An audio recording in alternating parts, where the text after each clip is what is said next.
There's no better moment than now, for I'm still here to bring us hope and belief amidst the political and social chaos we are facing by winning Best Picture at the Oscars. I know the Oscars might be just another way for the US to portray its lifestyle to the world, but let's face the fact that it's a ceremony that unites the world in unison. It's one of those moments that we are reminded that despite of our differences, we are all standing under the same sky. I'm Still Here is a family drama based on the book of the same name written by Marcelo Rubens Paiva, the son of Rubens Paiva, a congressman who was killed by the dictatorship in Brazil in 1971.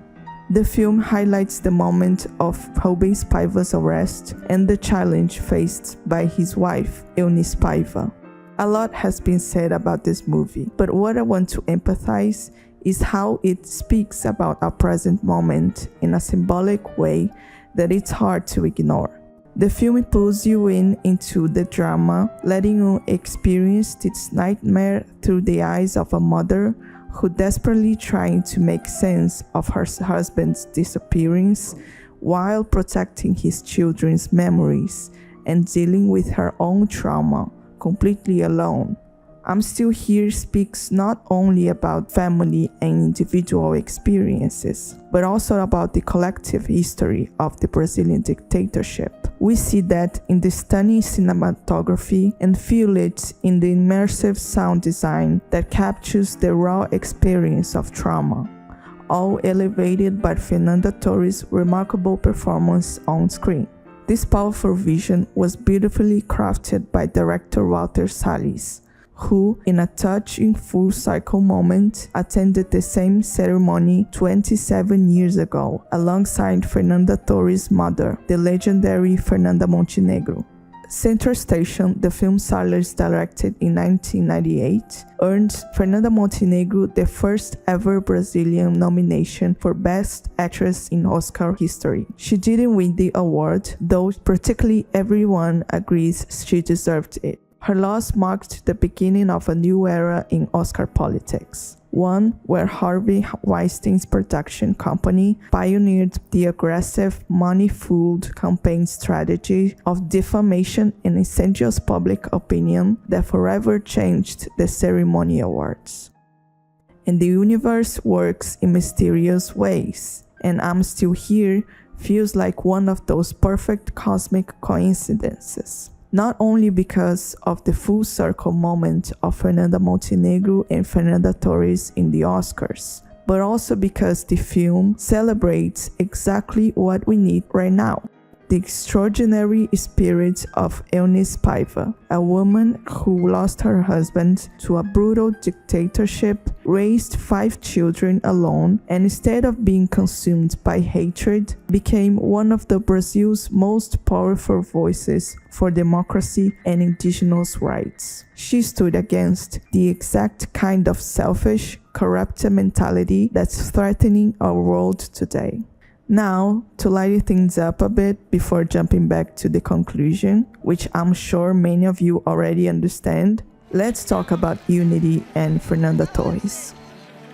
Fernanda Torres is one of the kind Brazilian actress. In one moment, she can be hilarious and make people laugh until their bellies hurt in the best Brazil soap operas, and the next, she's completely transforming into Eunice Paiva with this quiet strength that's nothing like Torres' real personality. She can play all these parts, work tirelessly through this Oscar campaign, and still remain kind, grounded, and super funny.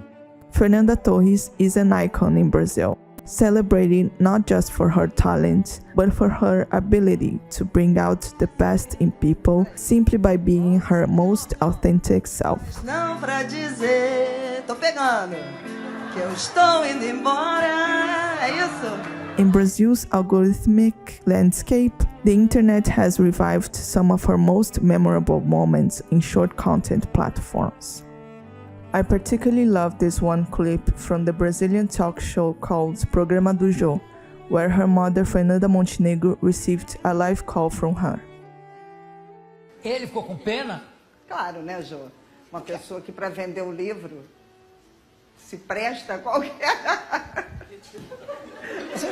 Eu não sei do que ela está falando. Mãe, botaram eu aqui, cadê você? Um beijo. Minha mãe! Um beijo, Volta filha. pro Rio! Minha Vem filha. pra casa, mãe! Para de trabalhar! Beijo, minha filha. Beijo! All those authentic and quirky moments, it's like a personalization of what's the best in our Brazilian culture. Our ability to laugh at ourselves without guilt or shame as a form of resistance. Because at the end of the day, we all know that the world we live in isn't equal or easy. Torres is detached from the glamorous side of her profession and deeply invested in the artistic experience, wholeheartedly driven by her passions and talents. Much like her mother Montenegro, who, by the way, deserves a grandiose biopic of her own. Fernanda Torres has the talent, but also the jeitinho brasileiro that makes people fall in love for our culture. Somehow, Torres and the recognition of I'm Still Here is making us feel like we're part of a big family again. Through her natural empathetic personality, she invites us to join the same conversation. A conversation that not everyone is invited to join in. And this is exactly what Fernanda Montenegro, Eunice Paiva, Marcelo Rubens Paiva, Walter Salles, and all those incredible individuals have inspired us to do. To become better versions of ourselves, driven by love and a higher purpose. And it's no surprise that we Brazilians are happy and proud as fuck. Because not only our queen will represent our country at the Oscars, but because we also celebrating Carnival on the same weekend. Another beautiful twist of fate. Carnival is one of the most exclusive, fun, vibrant celebrations in the world. A time when we party for 4 days straight, celebrating the simple, beautiful fact that we all alive. It's a moment to let loose, to share the same music without fear of judgment. For a few days, we remind ourselves that life can be one big joyful party.